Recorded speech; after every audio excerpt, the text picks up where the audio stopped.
Welcome, everybody, to the Dwelt Safe Havens podcast. I'm your host, Mitch Waite. I'm here with Chris Hardman and Dan Jensen.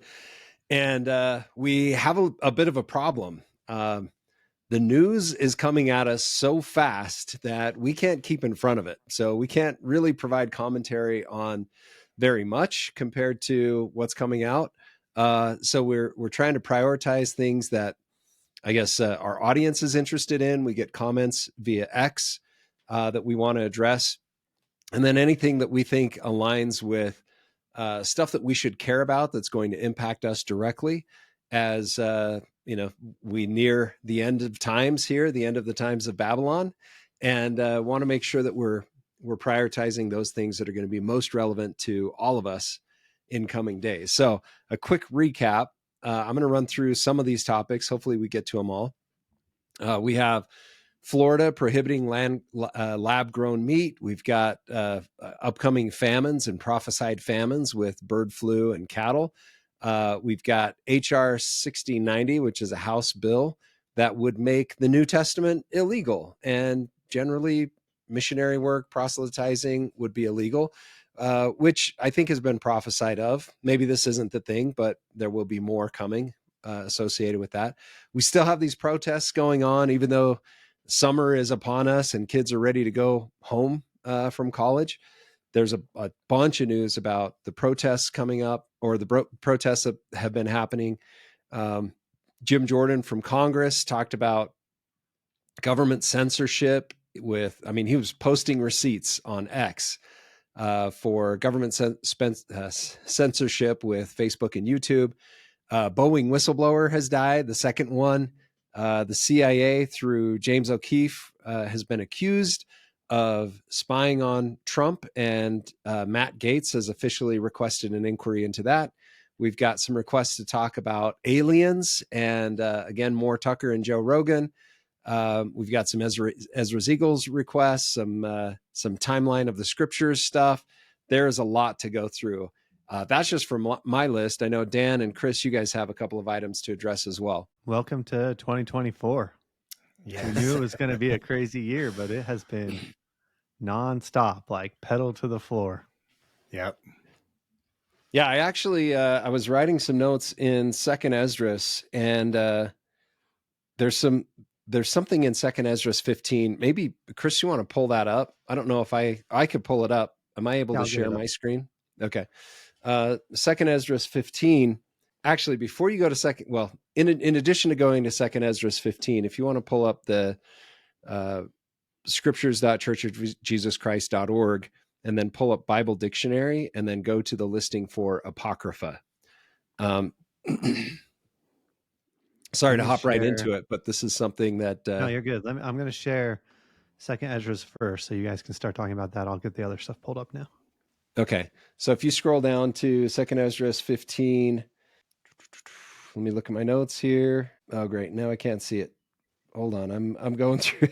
there's a something in here where it basically says that the famines will come, or the calamities will come so quickly that we won't even be able to keep up with them.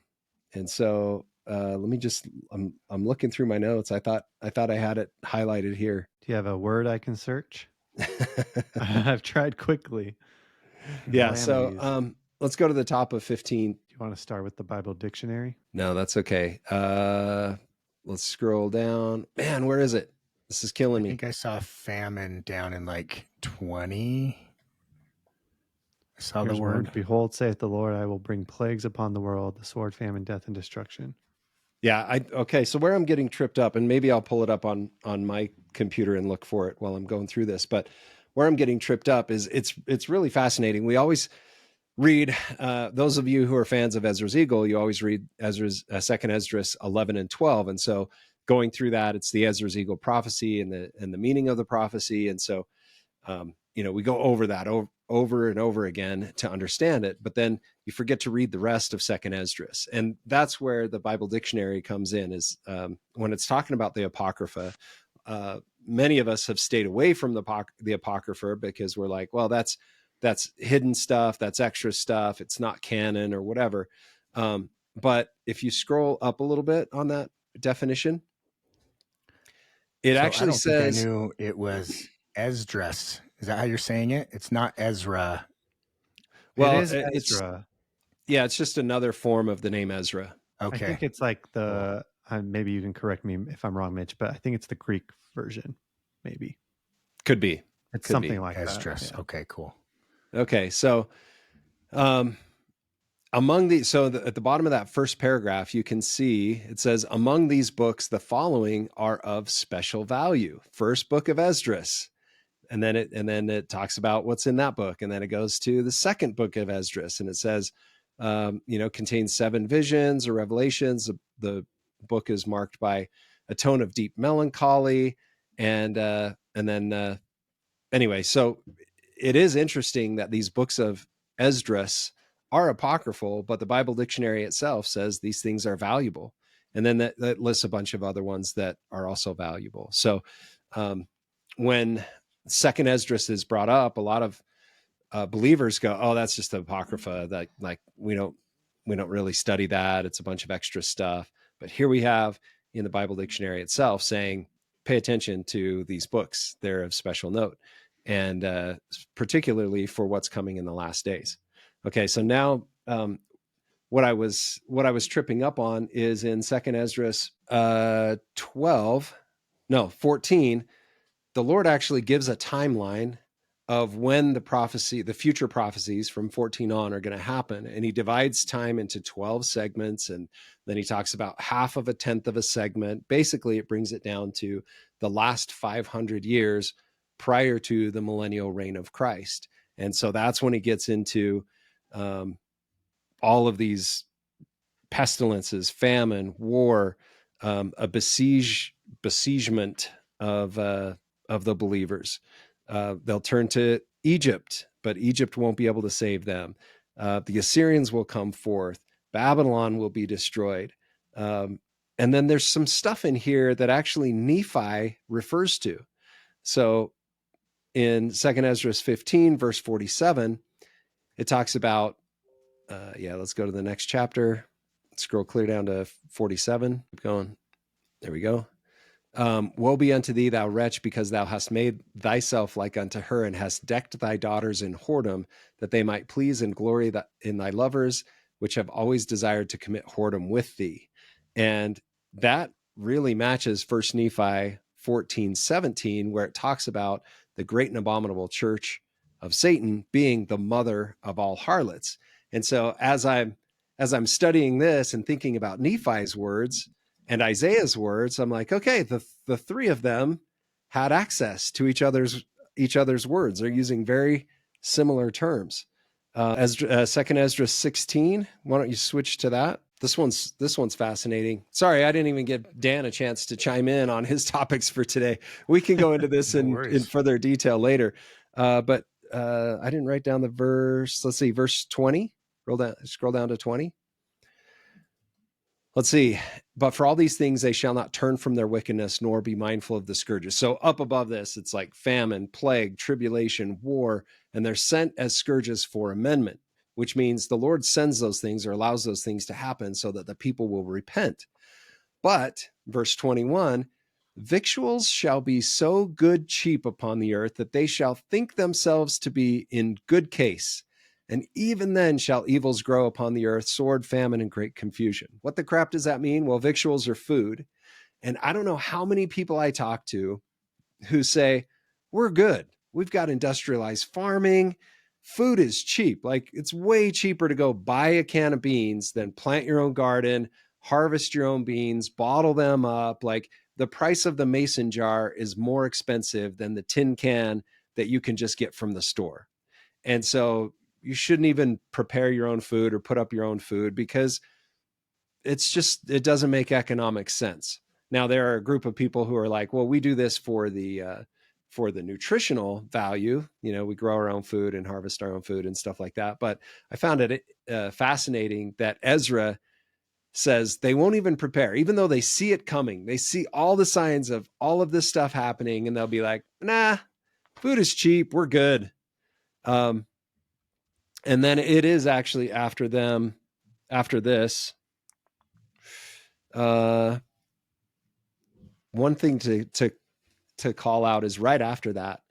It says, it will be so bad that the dead shall be cast out as dung, and there shall be no man to comfort them, for the earth shall be wasted, and the cities will be cast down. There will be no man left to till the earth and to sow it. The trees shall give fruit, and who shall gather them? The grapes shall ripen, and who shall tread them? For places shall be desolate of men, so that one man shall desire to see another and to hear his voice.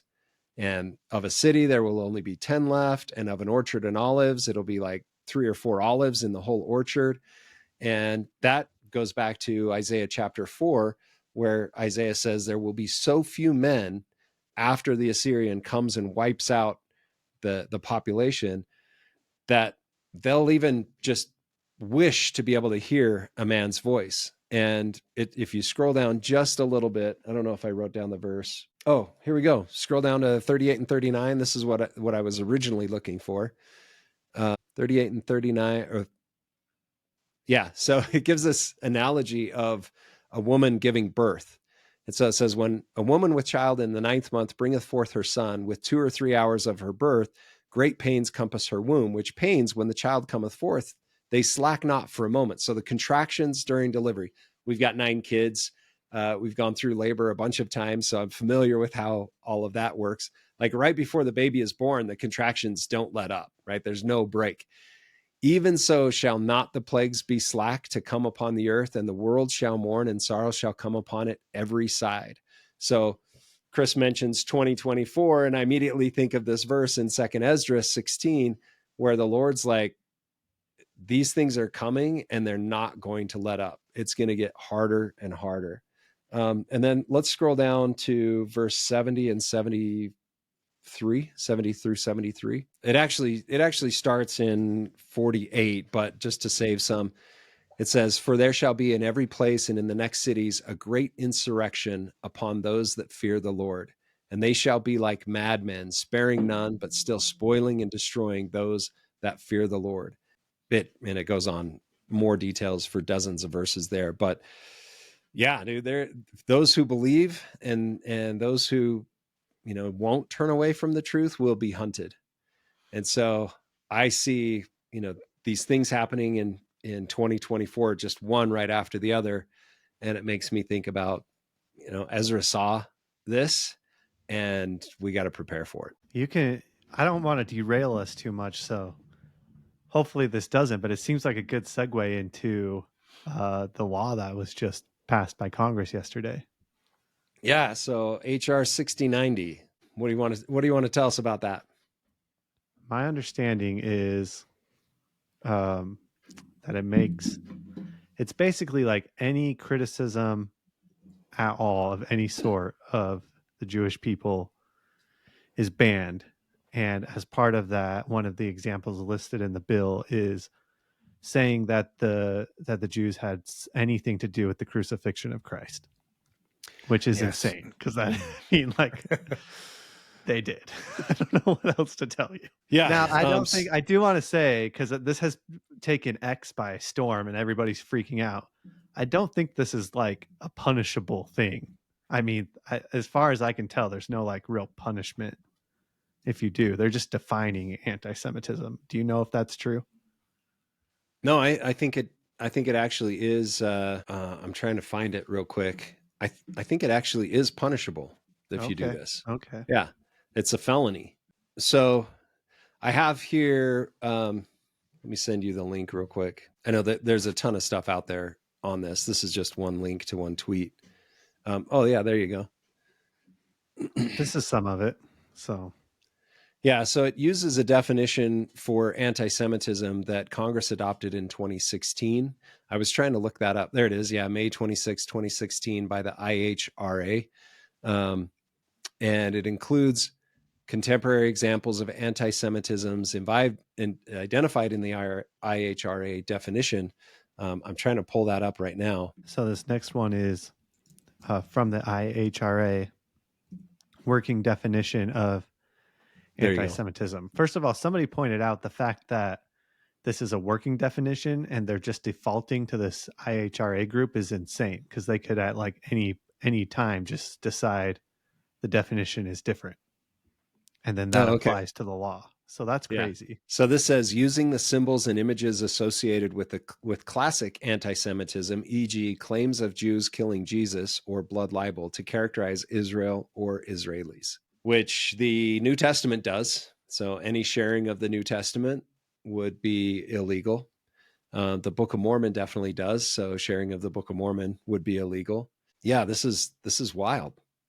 It brings me back to the idea that Albert Pike said a social cataclysm would be unleashed, which actually plays right along with 3rd Nephi chapter 6, where you have a bunch of people who are followers of Christ, members of the church, who a contention, I'm going to pull it up and see if I can get to it.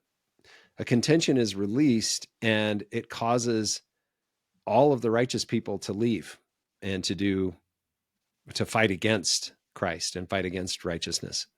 It might be in chapter 7. Let me see if I can find it. Here we go. 3rd Nephi 7:7. And they did create a great contention in the land, insomuch that the more righteous part of the people had nearly all become wicked. Yea, there were but few righteous men among them. And thus not 6 years had not passed away since the more part of the people had turned from their righteousness, like the dog to his vomit, or like the sow to her wallowing in the mire. And it talks about the secret combination that does this. And that's something that we talk about pretty frequently in our conversations, that I think there's something coming, and I think it's been prophesied of multiple times, that turns the people against Christ. And those who are not prepared, those 5 virgins that don't have oil for their lamps, are not able to go into to meet the bridegroom. And if we're not prepared, we're going to be deceived, and we're going to be those virgins without oil.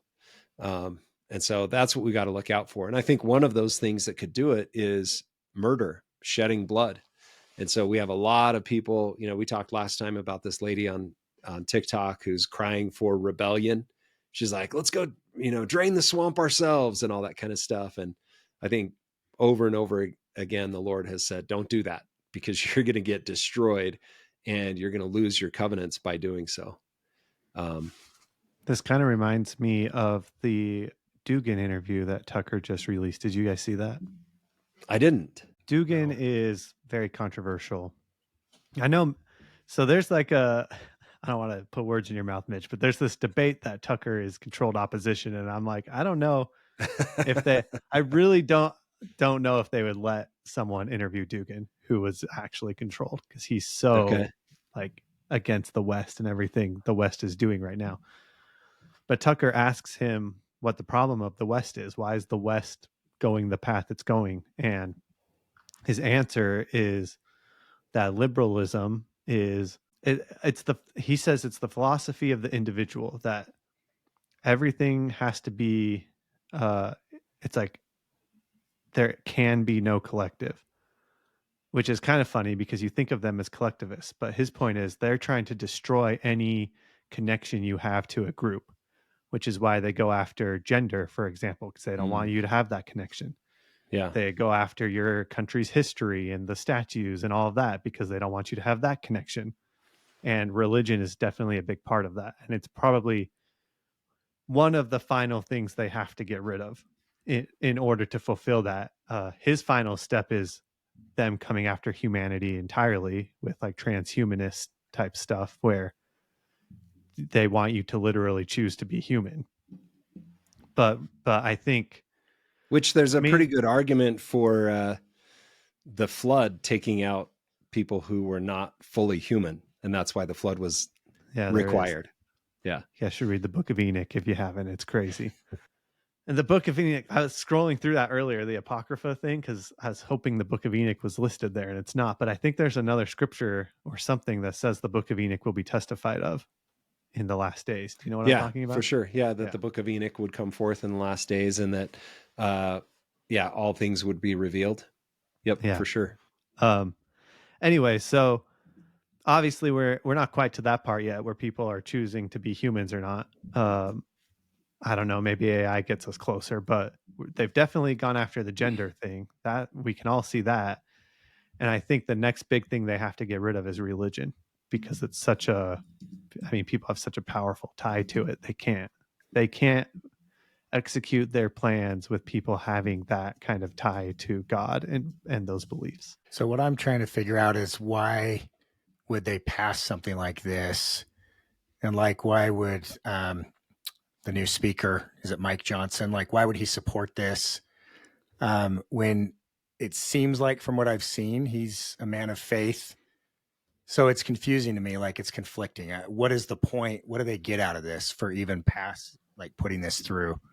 I think there's a few things. I think one, I mean, I hate to say this, but a lot of them are just paid off by lobbyists to do something like this. So they're getting money. There is like a whole contingent of these like evangelical politicians who are trying to like bring forth the apocalypse, like the battle of Gog and Magog. They think they can like make it happen, and like 100% they're trying to do that. I don't know if Mike Johnson is that way or not, but there are some who think they can fulfill biblical prophecy. Yeah. So between that and then the other thing is a lot of them, I mean, you have like 392 people or something who voted for it. Most of them probably didn't read it. Like that's the other thing. Yeah. I'm a bit more of an extremist. The second I saw Mike Johnson, like he comes out of nowhere, right?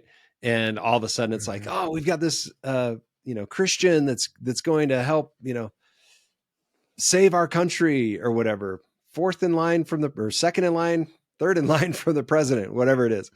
And as soon as I saw him speak, I'm like, dude, this guy is smarmy.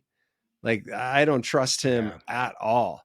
And I don't, like I said, I'm more of an extremist. I think nearly every single one of them is bought and paid for, both opposition and controlled opposition. And so I look at him and go, I don't trust him. Like, I don't know much about him other than he came out from nowhere. He hadn't ever written legislation or never championed a bill. He was just like some dude that showed up and was there. And then all of a sudden he's speaker. Like, that doesn't sit right with me. There you go. I mean, Tucker just talked about this on Joe Rogan, that Mike Johnson is one of the weak men. And so he can be bullied and controlled pretty easily. All right. I just So pulled up a tweet for those not watching. It says, GOP voters, can you secure the border? And then the GOP doesn't listen to them at all, just bans the Bible instead. Yeah. And I think Dan, that goes back to your question of why. What do they gain from this? What they by doing something like this, they create a division, which is actually something in the chapters that we just talked about in Ezra's, second Esdras, that there is a great division that's created among the people. Same thing with 3rd Nephi chapter 7, verse 7. There's a great contention brought up. And so if anything, if nothing else, it is to create division, to say, these are the people that are for Israel. These are the people that are for Palestine. And then you put yourself into two camps. And just like Chris said, then all of a sudden you're identified with a party that doesn't really necessarily align with your primary beliefs. Like, people have prioritized beliefs on, I need to provide for myself. I need to provide for my family. I need to have a good relationship with my neighbors. I want to keep my family safe. Like, all those things are bigger priorities. I need to guard my health. I need to guard my relationships, are way bigger priorities than what's going on, 6,000 miles away from me. But if they can get you to focus on what's happening 6, 7, 8,000 miles away from you, then you tend to neglect and deprioritize the things that should be priorities. So all of a sudden you're having a shouting match with your brother or your mother because she believes one way and you believe the other way. And it's a great way to subvert the things that should be the highest priorities. And that's why you'll hear me say over and over and over again, what do we do about all this? We go and visit our neighbors, because that puts our highest priorities at the top. And then all of a sudden these other things don't matter. I did notice that Tucker, he talked about not watching the news. He doesn't have a computer. He just has a cell phone. And he's like, it's amazing what happens when you cut all of that stuff out of your life. All of a sudden you start to think about relationships with people and time spent with family. He did that whole thing that went viral. His quote was like, get married young, have a lot of babies, have Mormon level babies, like have a huge family. And he's like, I've spent a lot of money. I've wasted a lot of money on hotels and meals and all this stuff. And the one thing I can't get back is the time that I lost. And so anyway, I can't take it at face value, because at face value, they're saying, well, we can't have anti-Semitism because, that's racist. And the last time there was organized anti-Semitism, it costs the lives of a lot of people. And so that's what they're doing on the surface. But I think what they're actually doing is much more subversive than that, and trying to put us in these camps, trying to get us to ruin our relationships, break our covenants, lose hope, and feed these demons that are directing them in what to do. So I think these are definitely great examples that kind of lead into the question that I was asking you guys before we started this. And that was, I haven't been on X for a long time, right? And I remember over the years, I would try to get on there just to see what it was like and use it and understand it. Just being in the social media world with my career. And so what I noticed is it was constantly just bringing me down. And so I would go away from it and go to other platforms. Well, now I've been back on it for a few months pretty heavily and seeing a lot of the things that both of you have suggested that I follow.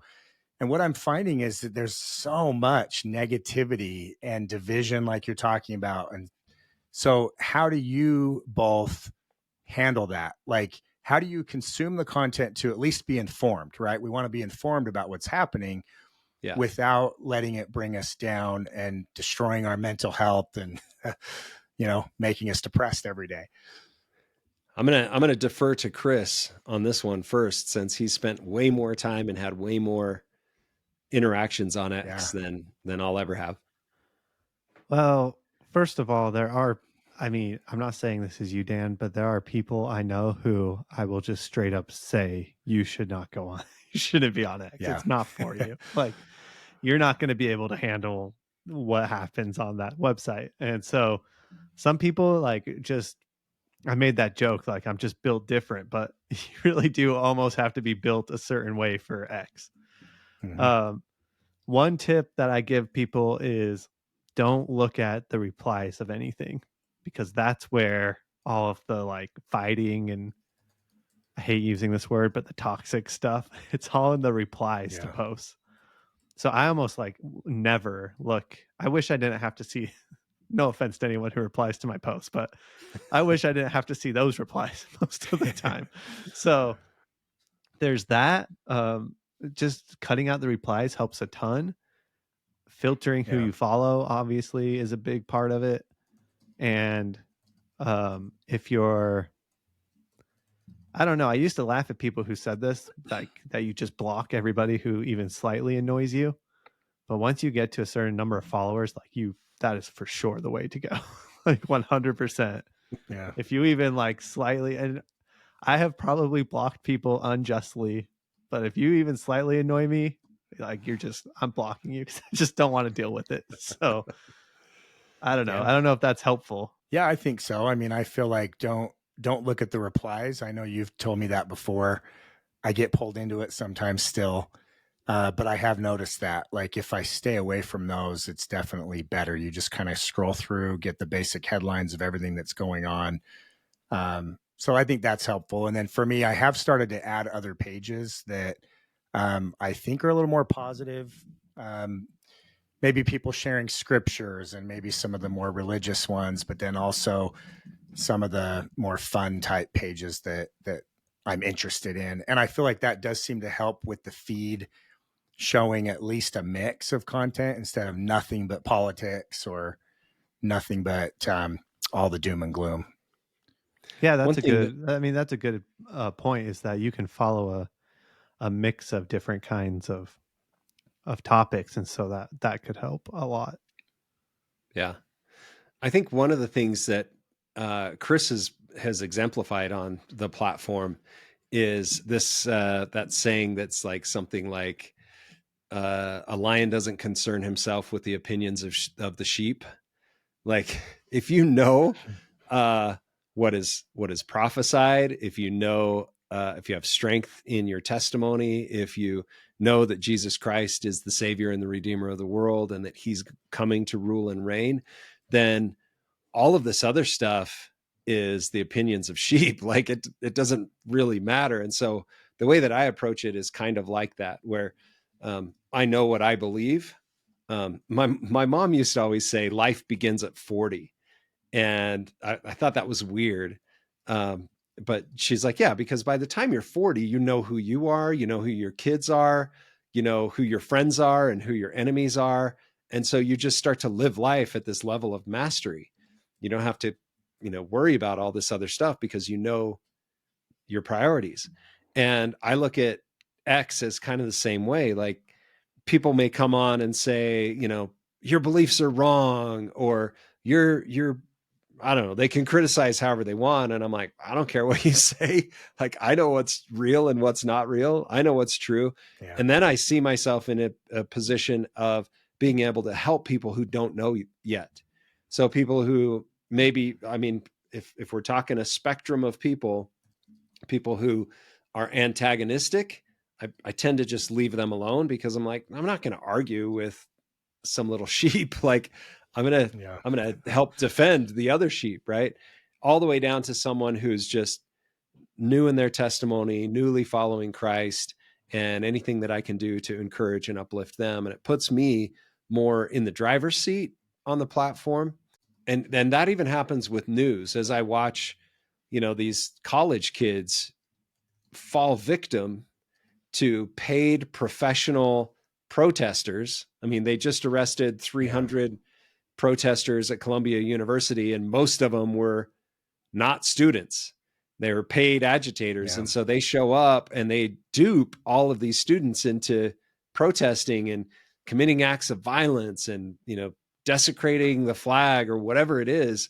And I look at that and go, I don't think, oh, these college students are bad people. I'm like, oh man, I feel bad for these kids who, they're out there for a social activity. They want to be seen as cool and credible and, part of a movement and defending other people.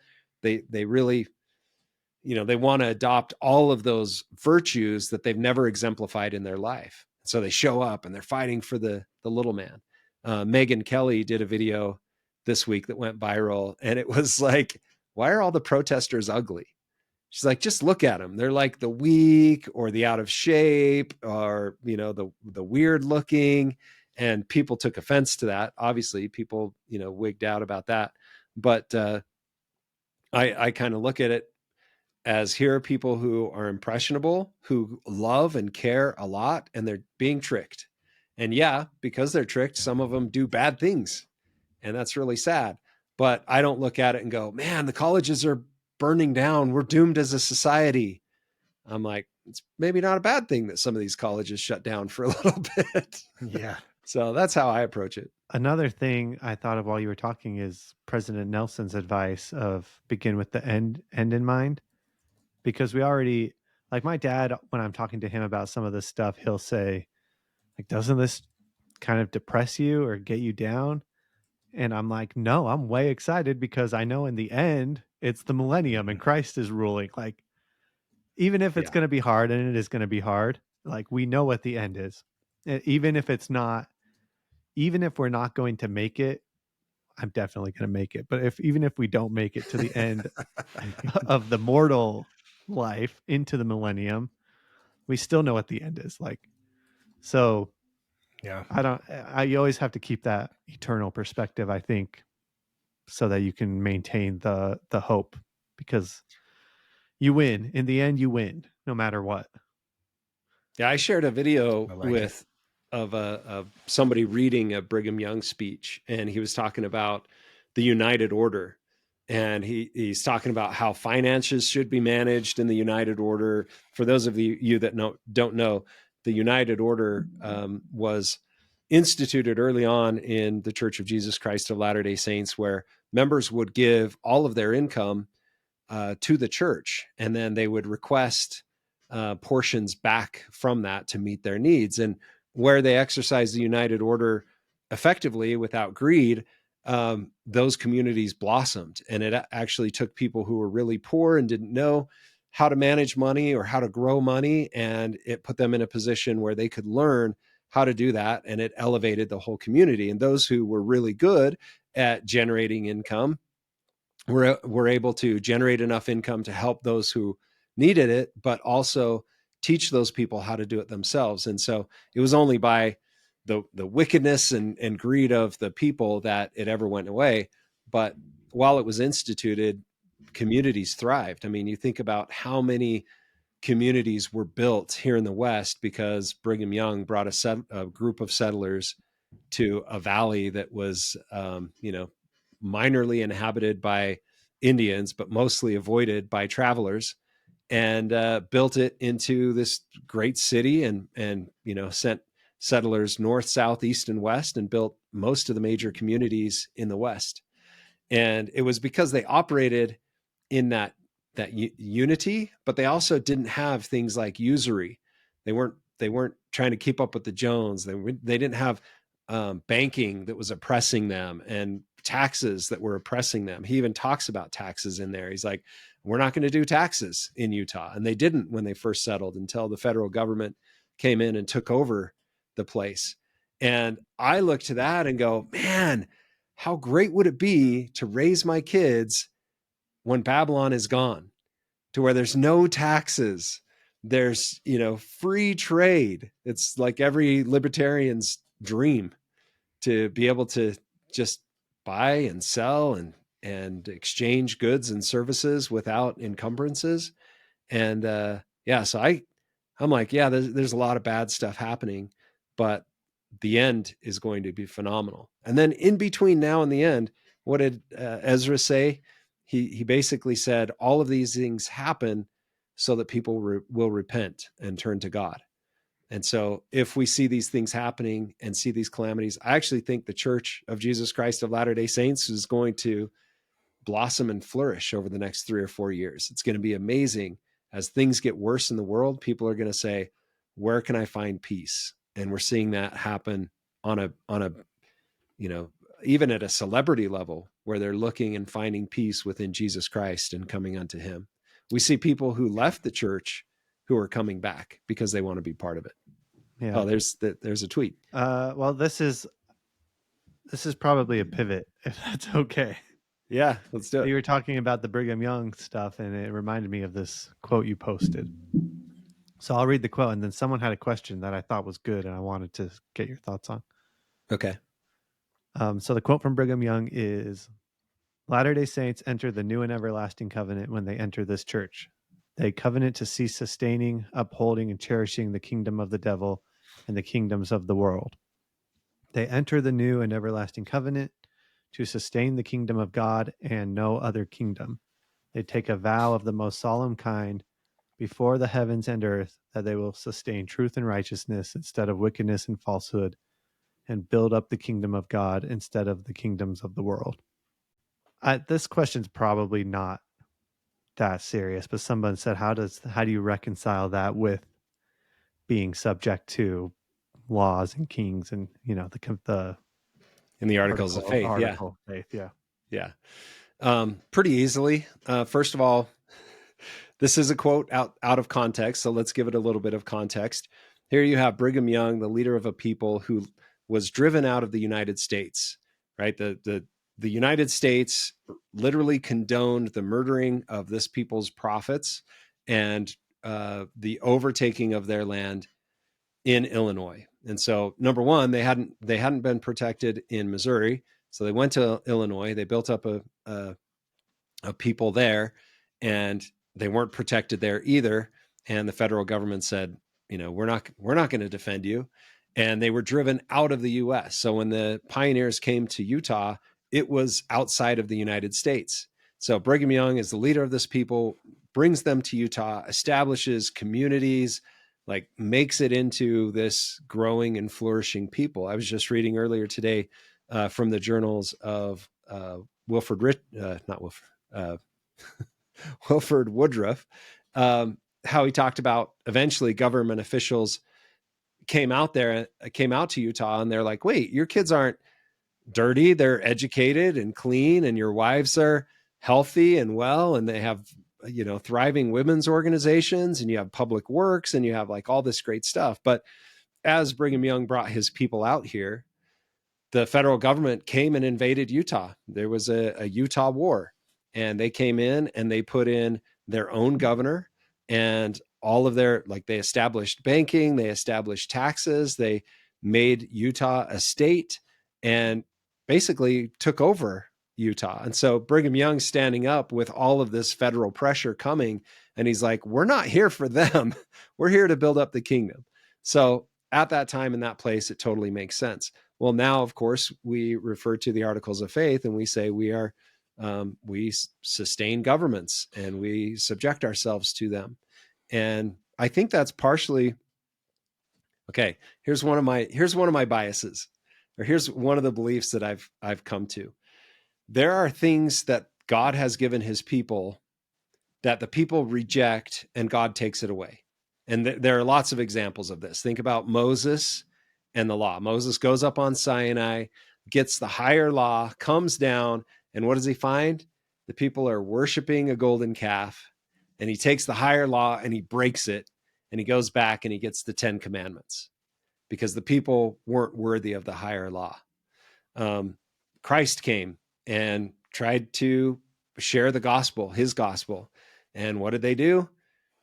The believers of the time weren't receptive to it, and they killed him. And that's happened over and over again. So the Lord sets up his kingdom here on earth, and the people say, there's lots in early church history where the people are like, well, we want the fashions, the education, the technology, the social structure of the country that just drove us out. Like, we want their money. We want their products. We want what they're doing. And so I think it's because of the faithlessness of the early saints that the federal government was allowed to come in and take over. And so because we subjected ourselves to the federal government, because we wanted their dresses and their carriages and their fancy foods, or, their leather products, whatever it was, because we subjected ourselves to Babylon, we are now cursed to be subject to Babylon. And I think that happens with other things in that God has revealed to us. Instead of Christ reigning in his kingdom, we're like, no, we'll follow men instead. And God's like, okay, I'll give you that. You asked for it, so you can have it. And then we go, sweet, we got the telegraph, and we got electricity, and we got the transcontinental railroad, and we got, music from east and west, and man, everything's great. And now, our wives can go to work, and our kids can be raised by public schools, and all this kind of stuff happens. So yeah, it's our own fault, or our ancestors' fault, for rejecting the kingdom of God, the political kingdom of God, and wanting to be subject to Babylon again. And so, yeah, we say, okay, well, we chose that, so we're going to be subject to Babylon. And we see it time and time again. I mean, even where we build temples or send missionaries, we subject ourselves to the governments. And I think part of that is we're so weak now that we're not going to be overthrowing any governments, and it's not prophesied that we're going to overthrow any governments. It is prophesied, though, that Babylon will fall, and then we'll already have resources in place to sustain our people. That's how I reconcile those two. Yeah. Yep. Good answer. Do you want to go into one of your topics, or I have questions too we can go to, so you choose. Let's hop to your questions. Okay. I have a few of them. One was from a listener, Spencer, who asks if we have any tips for those who are college students or just starting out, who don't have a ton of resources or space to prepare a little bit. Yeah, there's that. Was it President Kimball, maybe, that back in the day, maybe it was Harold B. Lee, who said, if you knew what was coming, you would you'd have food storage underneath your bed.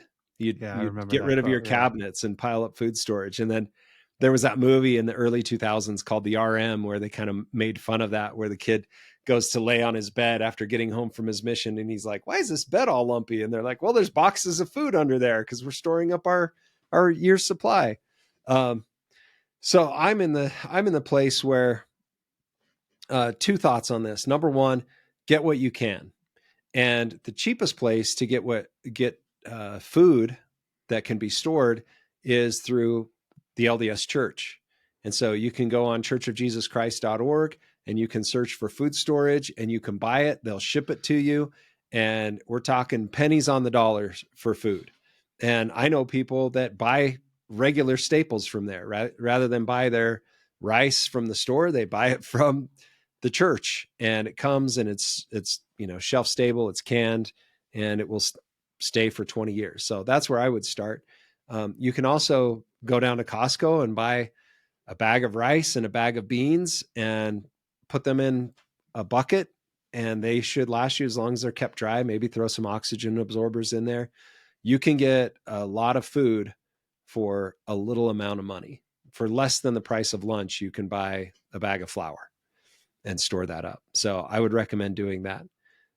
Number two, one of the things that young people don't understand, and it took me decades to get to learn this, is there are baby boomer landowners around you. No matter where you are, there are baby boomer landowners. And the baby boomers are getting old. They're not getting old. They're already old. And you can help them. So if you approached a baby boomer that had a garden and said, hey, I've got 2 or 3 hours a week, could I help you with your garden in exchange for some of the food? You would have a huge success rate at asking that question to baby boomers who live around you. You could take it another step further and say, hey, you could go out to the rural areas and knock some doors. Hey, I'm a college student, or hey, I'm just getting started out. I'd love to learn about agriculture. I volunteer one Saturday a month to your farm, and I will help just because I want to learn. And you will get a warm reception, number one. Number two, you'll get fed incredible meals while you're working there, and you'll gain skills that will serve you for the rest of your life. And so those are the two things that I would recommend for people just starting out. I would also say, take a look at priorities. So you want water taken care of. You want exposure taken care of, meaning if you don't have heating and air, what are you going to do? So make sure you've got, a tent and a warm sleeping bag and coat and snow pants or whatever it is, anything that you need for your climate to be able to survive, even if you have to be homeless for a little bit. Get that stuff and be prepared to use it. Become familiar with using it, because water and exposure and water will be the first two things to kill you, and then food comes after that. So you can do it. And one other comment about all of that: a lot of that stuff you can find secondhand on classified websites. I mean, when we were just starting out, I bought backpacks that were 10 years old, 15 years old, and they were $20 a piece. And I got backpacks for all of my family. And then, as I got older and had more resources, I was able to get more expensive and nicer equipment and upgrade over time. But anybody and everybody can do it, especially if you involve other people in helping you get there. That makes sense. Do you want to hear a LDS urban legend? Yeah, let's hear it. I don't know. Maybe I should. It's not a big rumor, but I'll tell it, and just know it. Take it with a huge grain of salt. But my mom is in like a bunch of quilting groups. She loves to quilt, and I went over to their house once, and her friend was there. So this is a firsthand account from her friend. So okay. I don't know if it's real, but this is what she said: that she was getting her hair done at a place, I think, up in Salt Lake. And it's the same place that Sister Nelson gets her hair done. And Sister Nelson. This is perfect. This is like the perfect rumor. I know it is. It involves a hairdresser. Sister Nelson was there. And President Nelson came to pick her up after her appointment. This is maybe like I don't know, a year and a half ago. So Okay. this happened. And so obviously they're like excited that the prophet is there and Yeah. ask him, what should we do to, like, is there any advice you have for us, basically? And she said his answer was, well, fill from your floors to your ceiling with food. Like, fill your walls with food, basically. Yeah. Nice. So I don't know if it really happened or not, but it's a fun story. It's not a bad idea. I mean, regardless, think of yes, it's great to have that in store for your family as you need it, but there are always hungry people, and being able to have food to share and help is going to be a tremendous asset. I've watched and listened to recently some pretty stark opinions on what happens during troubled times. And we talked about this a little bit in one of our earlier podcasts, where what do you do if you're a woman and crap hits the fan? And it's, there are a couple of things that invading armies will come looking for. And it's even prophesied in the scriptures that multiple times that women will be subject to some pretty terrible things. And if you're a source for food, that's going to be a pretty valuable thing. And yeah, I think it's good advice regardless. That's good. There was a question that just came in earlier. Maybe you can pull it up. It was on the, I don't know if it matters, but the question was something about what are our plans if there's sudden demand for Dwelt? Do you remember seeing that one? Yeah, that's exactly what it says. Do you have plans in mind in case of sudden high demand? Sudden high demand. Okay. I've thought about this because as we've started doing the Dwelt podcast, our followers have increased, our listeners have increased. Like, I get a lot of positive feedback. I get some feedback that's like, dude, you're nuts. Like, I don't want to hang out with you anymore. I'm like, that's okay. That's all right. I love you anyway. But it's the demand for Dwelt is growing quickly. So we have people coming out in a couple of days to see the location, to see the house that they're going to have, and they're like raring to go. They're excited to go. We've got landowners in multiple states who are excited about this. And as soon as I read that question, I thought of a parable, and it's in Matthew 25. So Matthew 24, the disciples say, "When are you coming back?" And he gives them all of these signs. The whole chapter of Matthew 24 is famous for all of the signs of the times, the last days. And he tells them over and over again, these are the things that you should look for. And so, when people are like, I don't know, I'm not really into this stuff. I'm like, well, the Savior commanded you to be into this stuff, so you should read it and be watching for it and be aware of it. And then in Matthew 25 is the parable of the 10 virgins. And we're all familiar with it, but for some of our listeners, the basic gist is that there are 10 virgins waiting for the groom for the wedding, and 5 of those virgins are prepared with oil because the groom delays his coming, and 5 of the virgins don't have extra oil. It reminds me, I have a friend that taught me the saying, 1 is none and 2 is 1. So whenever you're buying prep gear or equipment or tools, you buy 2 because one of them is going to break. And so 1 is none and 2 is 1. But anyway, so in the parable, 5 of the virgins aren't prepared with oil. And so when they go to the wedding, the groom says, I don't know you. You're not with the wedding party. I can't even see you. Like, I don't know you. And they turn away and they have to go try to find some oil. They get turned away from the wedding. And so when he asked that question, I'm like, there's only so much we can do. Like, yes, we are growing Dwelt as quickly as possible. I think our first Utah location will be sold out within probably the next 6 weeks. And so we'll be opening up second and third locations and locations in other states. But man, if you have the opportunity to become a Dwelt member, then now's the time. Like, don't delay. put this at the top of your priority and start developing the skills and building the place that you can go to for safety, and develop those homesteading skills. It's incredibly important that you know how to grow your own food and know animal husbandry and know some first aid and know how to build shelter and find and clean water and all of that kind of stuff. So the overall answer is don't delay. You snooze, you lose. And we're going to grow as quickly as we can to accommodate everybody that we possibly can. But don't delay. Don't miss out. Now's the time. This kind of leads into another question we had from Dad Bod Coog, who I know listens pretty regularly. He said, how are you going to communicate to your families spread across the state? This has been a worry for me. My mom's in Wood Cross, dad's in St. George. I just got my ham license, but it's not enough coverage.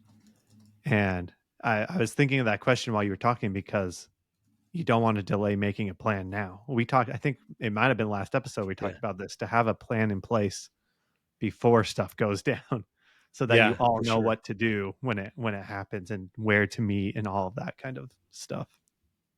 Yeah. And I think it would be wise to have a plan for everyone that you need to, everyone that you love and you want to have resources for. So let's say I don't have a family member in St. George, but if I had a family member in St. George, I would be asking them, what are you going to do? Whatever happens, if there's a rush of refugees from Vegas that's going to move up through Mesquite and arrive in St. George, and they come looking for resources, what are you going to do? Number one, are you going to have resources to share with them? Are you going to have resources for yourself if shipping goes down or the power goes out? Number two, are you going to have resources for other people who are coming? And number three, do you have a secondary location that you can go to? And if I know that, my family member in St. George has a place, maybe it's up in Pine Valley, or maybe they can get to Cedar City or somewhere in between that has, some distance, number one, and some resources, number two, and some community, number three, then it's okay if they're down there and I'm up here. I don't have to worry about that. If they can be self-sufficient, then I don't really need to worry about them. And a year after collapse happens, they can take their horses and wagon and ride up to wherever I am to get to me. You got to remember that pioneers did that all the time. Like I had pioneer ancestors that landed in Springville, Utah. They were sent there by Brigham Young, and they started to settle Springville. And the word came down from Salt Lake, hey, some of you need to go all the way down to the border of Arizona, which there was no border at that point, but down to Lee's Ferry and run Lee's Ferry to make sure that people can get across the Colorado River. And so even though they had just built their farm and just got it working, they loaded everything up and went down to the desert of the Colorado River and built a homestead there to make sure people could get across the river. And so, the long term, as long as we're prepared to navigate difficult times in the short term, 3.5 years, maybe, in the long term, we can reconnect, and a lot of us will reconnect. We'll reconnect here in Utah. We'll reconnect in Missouri. I mean, we will gather together and we'll run into people we love, and it'll be just like, what is that? Alma chapter 17, where Ammon and the sons of Mosiah and Alma meet up, and they're like, dude, what's up? You're still faithful. That's awesome. And I think that's what we look forward to. Now, I do have kids up in Utah Valley, and we've already established our emergency plan. They know exactly where to go and when to leave. And I know exactly what I'm going to do to meet them there and help them get the rest of the way to our own personal Dwelt location. And so having that plan in place, we're actually going to do some practices this summer of walking that route. And so it's going to be pretty fun. It's going to be hard, but they've got about a 4-mile hike to get to the first meeting location. And then from there, it's good 50 miles to get to the second location. In the meanwhile, we are doing some work for communications. We are building an off-grid communications network based on the LoRa technology. I don't know if you've seen this. And we have an expert that we're going to invite onto the show where you can buy some components, put a radio on them and some software on them, and you have a mesh network that can go 5 miles between hops. So this summer, I'm actually working with some friends, and we're going to be setting up a remote mesh network where we can communicate from where we are to Utah Valley on our own private network that's being run just on solar power. And so that's one thing that you could look into. Ham radio is another solution, but like he said, without repeater stations set up all along the way and the limitations on the distance with ham radios, there's not a lot you can do. So if you've got long distances to communicate with family members, I don't think it's going to be possible. I would say focus on getting those family members self-sufficient so you don't have to worry about it as much. That's why I lean that way, because I don't think there's any communication device or method that's going to be bulletproof in these situations. So you definitely want to have a plan before you get to the situation. Yeah, I agree. There was another question. I'm going through my notes, but I can't seem to find it. Let me see if I can. That's find all the it on questions X. I had. There is one who's telling us to repent of our Michael Rush comments. Oh yeah, that's the one I actually wanted to address. So that's a good one. I don't think we have enough time in the show to address it entirely, and I'm not sure what comments he's referring to exactly, but it probably had to do something with aliens. Is that ringing a bell? Yeah, I'll read his whole comment. He says, repent of your Michael Rush comment and talk about the aliens that Congress and Tucker Rogan are also talking about. Yeah, we don't have enough time to go through a presentation on aliens or UAPs or UFOs or anything like that, or the Book of Enoch or the Lost Tribes, anything like that. But I think probably what he's talking about is, I think we made a comment on one of our earlier shows that the easy answer is aliens. Like if you have something that you can't explain, you just say, oh, it's because of the aliens, so. Yeah, I think it was me most, because someone asked us who our like favorite, I don't know, Last Days commentator is, Leland or Philpott or Rush. And I think I made that joke that Michael Rush, every answer is just aliens. He's like the alien meme of like, it's aliens, like every single thing. Yeah. So I had an experience when I was a teenager. I worked for a lawn mowing company, and my friend and one of my coworkers got sent to this house in Orem, and they opened the door, and on the wall was a 2-story high painting of the alien from the movie Aliens. And right next to it was a 2-story high painting of Jesus Christ.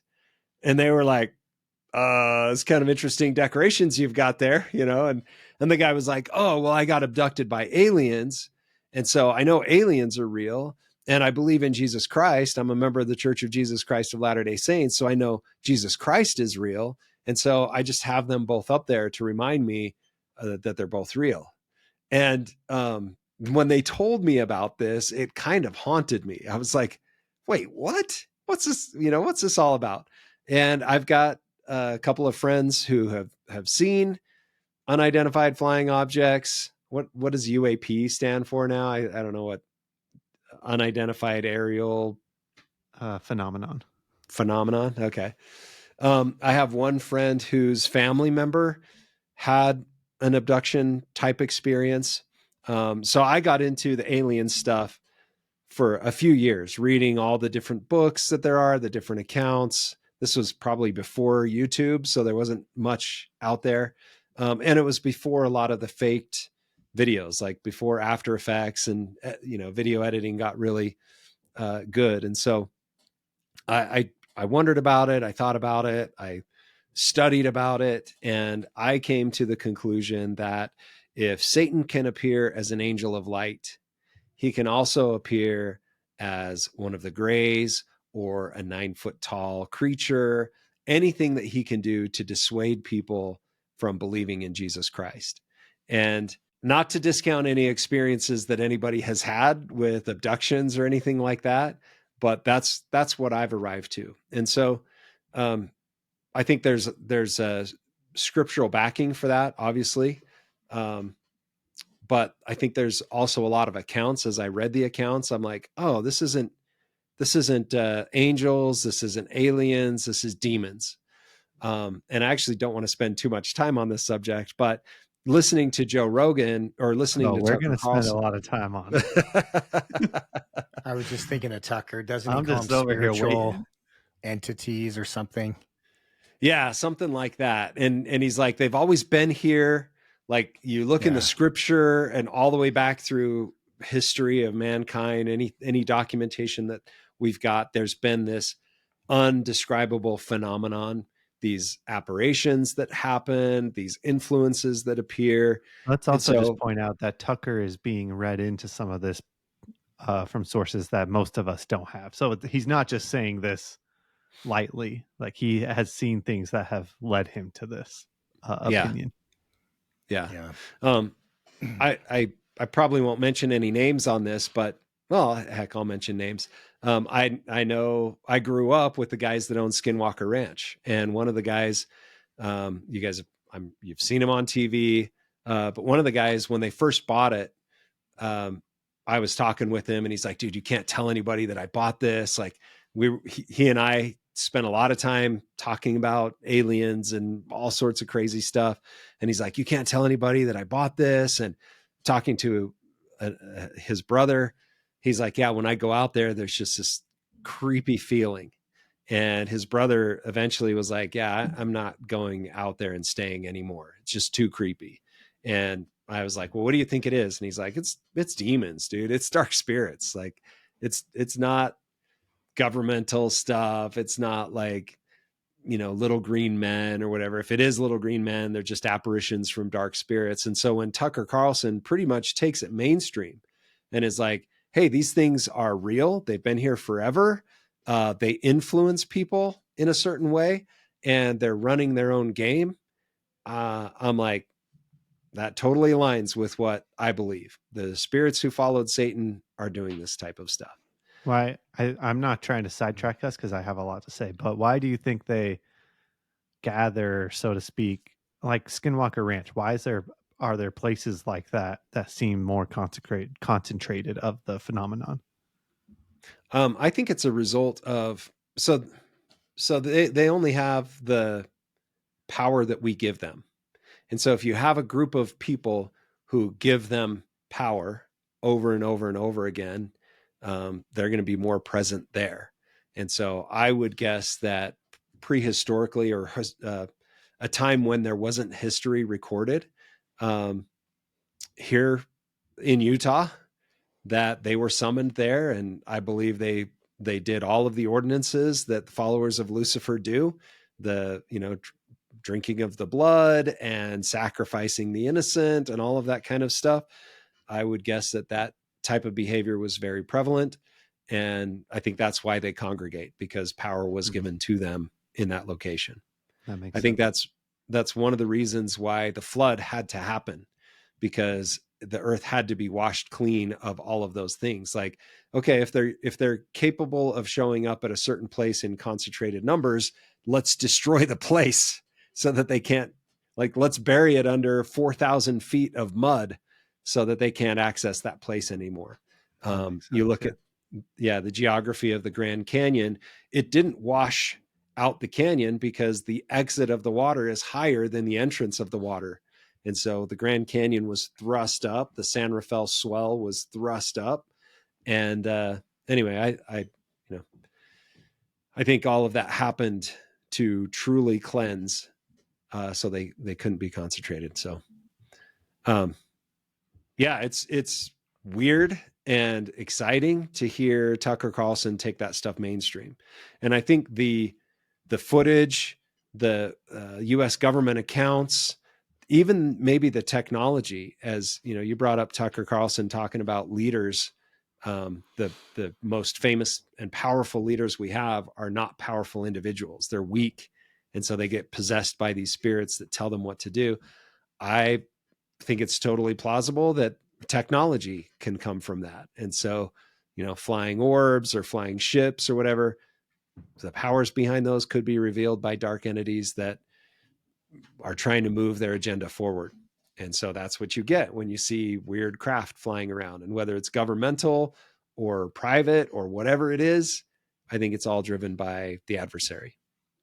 None of this stuff happens in the light. None of this stuff happens like well documented, published, reviewed, shared. It's all like obscure and weird and gross. And that tells me where it comes from. By their fruits you shall know them. Yeah, that's a good point. Yeah. I want to know what you think, Dan. What do Are I you think a about UFO guy? You an alien guy? No, definitely not. I mean, I feel like what you just explained, Mitch, makes sense to me. I don't feel like I've ever thought it through that far, so it's pretty cool to like hear. Dan's the like, dude, discussion how on have it. you thought so much about this? Well, I mean, I think about it and kind of wonder sometimes, but this explanation and then hearing him call them spiritual entities and all that, like, just makes so much more sense to me than anything else I've ever heard or thought of, because it doesn't line up or add up when I think of it from the religious perspective and the knowledge that I have from that perspective. The concept of like aliens being green men or being super tall or having all these extra powers. And, but when you think of it from the lines of them being demons or whatever, I mean, we know that they have a degree of power. And so it makes sense to me from that perspective. So, yeah, that's good. What about you, Chris? I know you could go for hours on this stuff. So what's your concise summary? What does Chris think? I spent my early teenage years and all through my like probably 20s listening to coast radio every night. So I heard plenty of UFO and alien stories. One of my favorite podcasts I listen to now is called Mysterious Universe. And they're not exclusively a UFO alien podcast, but they talk about all these different mysteries in the universe, like UFOs and skinwalkers and, you know, whatever, all weird stuff. I think those guys actually are now, after doing it for so long, more aligned with you. Anytime a UFO thing comes up in a story, both of them are immediately like, okay, so this is a demonic thing then. It's instantly like, and they've spent, you know, decades reading the stories and researching it to come to the conclusion that every single time you read one of these stories, it's like a demonic story. Like it's dark, bad things are happening. Like you said, it's in the night. It's never like sunny, bright daytime. Yeah. So with all of that being said, right? Yeah. And I like as a kid, I was terrified of being abducted. Like when I was in elementary school, that's what I had. Two things I was really afraid of. One was being abducted by aliens, and I'm talking like third grade. And the other one was I was so scared that I was going to be visited by like Nephi or something. Because we would read the Joseph Smith story of him being visited by angels, and I was so scared as a kid that an angel was going to visit me and I was going to shake their hand and it wouldn't work and then I wouldn't know what to do. Oh man. So, well, yeah, that's why nearly every account of an angelic visitor, the first thing they say is fear not. Like, you go back and they always say that, fear not. Because dude, that would be shocking to say the least. Yeah, for sure. The scariest movie I've ever seen is called The Fourth Kind. It's an alien movie. It's terrifying. Okay. But here's my question. I guess we believe in worlds without number. So is it impossible that they are coming from somewhere else? Like, have you entirely ruled that out, or do you still leave the door open that maybe it is something like that? I'll have to find the quote and I'll tweet it when I find it. But there is actual teaching from early church leaders that say you're confined to the planet that you're on unless specifically assigned to go minister to another planet. So that tells me, is that for all planets or just ours? Because I've heard that for ours. Yeah, no, I'll find it. But I'm the way that I read it, the way that I believe it is that you're confined to the planet that you're on. I've heard whatever your definition. Yeah, whatever your definition of a planet is, whether it's a flat earth or a dome or a ball spinning through, hurling through earth at 1,000,000 miles an hour, whatever your definition is, you're confined to that. Now, I did just recently read a number of early patriarchal blessings. Orson Pratt, maybe Parley Pratt, one of my ancestors, Oliver Boardman Huntington, maybe William Huntington, Dimmock Huntington. Anyway, some of those in their patriarchal blessings, it said, you will go and minister to other planets at some point. And so, with our belief in the plan of salvation and those who are caught in spirit prison, it could just mean you're going to teach the gospel in spirit prison. But it could also mean that the word of the gospel of Jesus Christ has got to spread throughout the universe, and those who have a testimony of him will have the opportunity to share that elsewhere. So I think that unless God allows it, everybody's confined to their own realm. And I agree. Yeah. Shout out to all the moon landing is fake people. I'm on your team. So are you guys telling me Stargate is not real then? Did you ever see the series of Stargate in the movie? Dang it. I loved that. I thought it was such a cool idea. Okay. Along those lines then, where I'm sorry for going down these rabbit holes, but it's great. Where are the lost tribes? Oh, we've already had this. I know exactly where they are. They're lost. Okay. I mean, that's all we know about fine. it. Yep. It is funny in my reading of 2nd Esdras, just this morning, I was going through, there is a chapter, I think it's chapter 13, is about the lost tribes, and it tells where they went, and then where they disappeared to. Let's see, as 2nd Esdras 13. So go review that. That's a good one. It talks about them being carried away and where they went to, and that they went from that place to another place where no man has inhabited. And then, of course, we know from multiple places in the scriptures that they'll come from the great deep. And the great deep can be translated in Hebrew to mean the ocean. It can mean space. You look at Isaiah 7, where it talks about the sign will be given in the great deep or the sky above. So they're not here. I'll tell you that. They're in a land where no man is. But go read 2nd Esdras 13, and it talks about the person that will bring them forth from the great deep, what they'll do after they come forth from the great deep, and how they'll bless the current covenant holders and followers of Christ by saving us and helping us build the New Jerusalem. Pretty cool stuff. So tell me this, this shows my ignorance on the subject. But do we know, or do we think that the lost tribes are people that are somewhere else that are existing forever, like they're immortal right now? Does that make sense? Or are they like us and they just have posterity and people are dying just like we are and then getting old and all that one? Yeah, I would assume it's just okay. They're just that's what I always kind of thought and understood, but wasn't sure what we don't really know a lot about them. Joseph Smith said John is with them, right? Yeah, if you look at the 10th article of faith, it says we believe in the literal gathering. So 2 things. We believe in the literal gathering of Israel and in the restoration of the 10 tribes, that Zion, the New Jerusalem, will be built upon the American continent, that Christ will reign personally upon the earth, and that the earth will be renewed and receive its paradisiacal glory.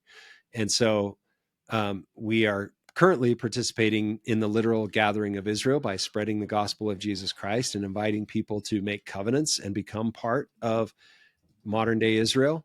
And then we're awaiting the restoration of the 10 tribes and the building of Zion.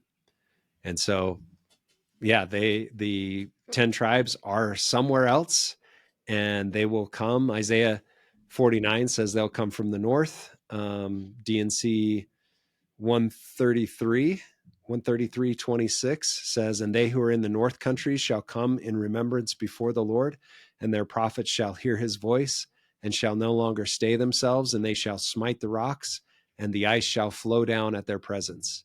And this goes on to talk about, it says, and an highway shall be cast up in the midst of the great deep. Their enemies will become a prey to them. And in the barren deserts, there shall come forth pools of living water, and the parched ground shall no longer be thirsty land. And they shall bring forth their rich treasures unto the children of Ephraim, my servants.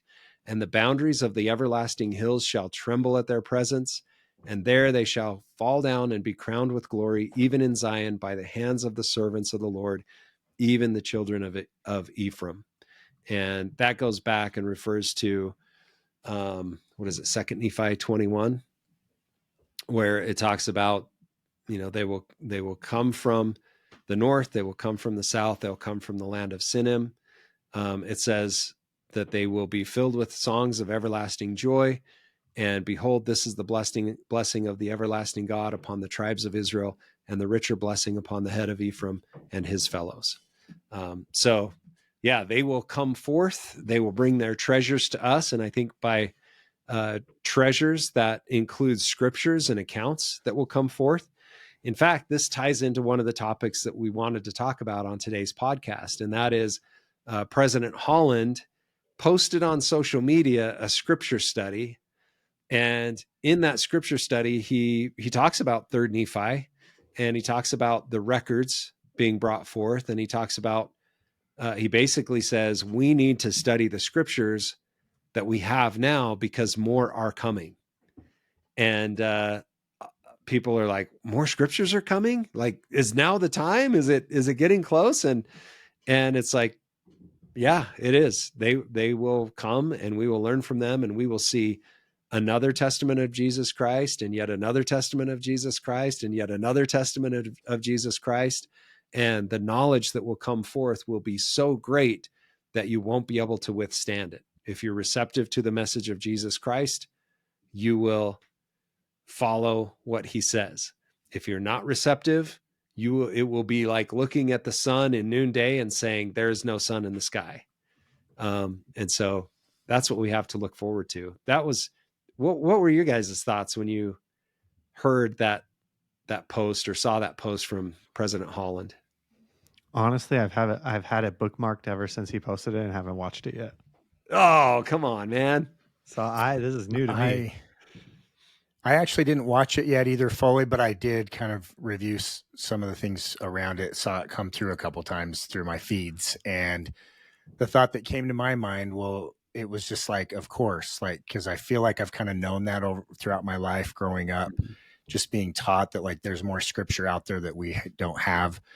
And I was just reading in the Book of Mormon with my kids and saw, I think it was in Alma, where he talks about the words of Zenos and Zenock and some of these other prophets that we really don't have. He's talking about them, but we don't have scriptures or books from them. And so that just stood out to me as another evidence that we have more scripture that just hasn't been found and revealed yet. Yeah, that's in Jacob. He talks about Zenock and Zenos as well. Okay, yeah. And yeah, there's a lot out there that we don't have access to. It was really fun going through 2nd Esdras and seeing Nephi and Isaiah basically quoting from 2nd Esdras without saying, this came from 2nd Esdras. It was pretty interesting to see that happen. Yeah. So he just straight up said we're going to get new stuff soon, huh? Yeah. Wow. Okay. Yeah. So he's like, you better learn the stuff that you have so that when the new stuff comes, you're prepared for it. Well, we know he saw everything, so he knows. He definitely, he had an experience. It's pretty cool. All right. We got some Leland Tanner stuff here. Yeah, I wasn't going to do it, but my autism's not letting me let it go. So here I am. You're just reading the things about the, coming from the north and the river and all of that. And I'm just like, man, this is the perfect explanation. It fits so well. I'm not going to go deep into it because it would take another 4 hours, but these are images, ancient symbols. Interestingly enough, a lot of the like temple grounds have the same kind of imagery from above, like the aerial view of them. at the conference center. Also, that's what Leland is always pointing out. Yeah. The idea is basically that in ancient times, planets like Saturn and Mars, I'm probably really butchering this, but these planets were close to Earth. I don't know if you guys have seen the Joseph Smith drawing. Do you know what I'm talking about? Yeah. Yep. I have it right here. I'll pull it up. But that It's planets the were Philo Dibble illustration. Yeah, and it's a drawing apparently that Joseph Smith drew. I don't know if that's confirmed or not, but that Joseph Smith drew. He drew it based on what Joseph Smith told him. It's like this is how they were, and they'll return to that again in the future. Here it is. With A being the Earth, and then planets being above and below the Earth. Yep. Moon and the sun to the side. And then these images are similar in that I think this is Saturn, close to Earth. And in the electric universe model, it would create this plasma bridge, so to speak, to Earth in the north that would come down. And so there is a whole theory that the lost tribes are on another planet, and all of that will be restored in the last days because everything will be restored and the planets will move back. And you can imagine the kind of cataclysms and chaos that would cause, but that's where they will come from. Kind of a fun theory. Yeah, for sure. There's, like you said, there's hours and hours of study that can come from that and be done on that. And I love it. I think there's a video that I shared on Twitter where somebody was like, how the crap do I learn about this stuff? And there's a really good archaeological video that goes through some of the cave art and some of the petroglyphs and rock art all across the world that have similar things. And it's exactly what you would see with the ionization of an atmosphere. And they recreate it in a lab, and then they show all these cave drawings from around the world. And anyway, it's pretty amazing stuff. I was just looking up, there's a lot that has to happen in the coming days. And one of the reasons that I'm so passionate about Dwelt is that I want to be able to help as many people as possible get through the trying times to get to the glorious times. And, the church is building temples like crazy. We have more missionaries than we ever have. President Holland comes back from his hospital stay and says, the reason I'm back is because the work is more urgent than ever. And we need to go to work on all of this. I think as the calamities increase, we're going to see more people turn to Christ, and we need to have a place for them. We need to have a place that they can come to and be protected. The concept of siege happens over and over and over again in the scriptures. In 3rd Nephi, what happens before Christ comes? The Gadianton robbers lay siege on Zarahemla. And fortunately, the Nephites have enough stuff saved up that they can withstand the siege. And there's great parallels between 3rd Nephi and that siege and the COVID pandemic, with things getting shut down. We had missionary work shut down. We had temples shut down. We had churches shut down. But faithful members had enough supplies to withstand that. And by supplies, I mean spiritual fortitude to withstand that, in so much that those who put that upon us were like, we need to undo this because more people are turning to Christ and more people are being more faithful, and they're exercising priesthood in their home, and they're doing the ordinance of the sacrament in their home. And so everything that we thought that this would do to crush the church, it's backfiring on us. And that's been specifically mentioned in 1st Nephi chapter 21, which in 3rd Nephi, that's what the Gadianton robbers experienced in their siege. They lay siege, and the Nephites kept coming out and like cutting off their food supplies and warring against them. And pretty soon the Gadiantons are like, we have to give up. This is causing us more damage than it is doing good. And in 1st Nephi chapter 21, I think, he talks about that. Let me pull up wrong page. Sorry. 1st Nephi chapter 22.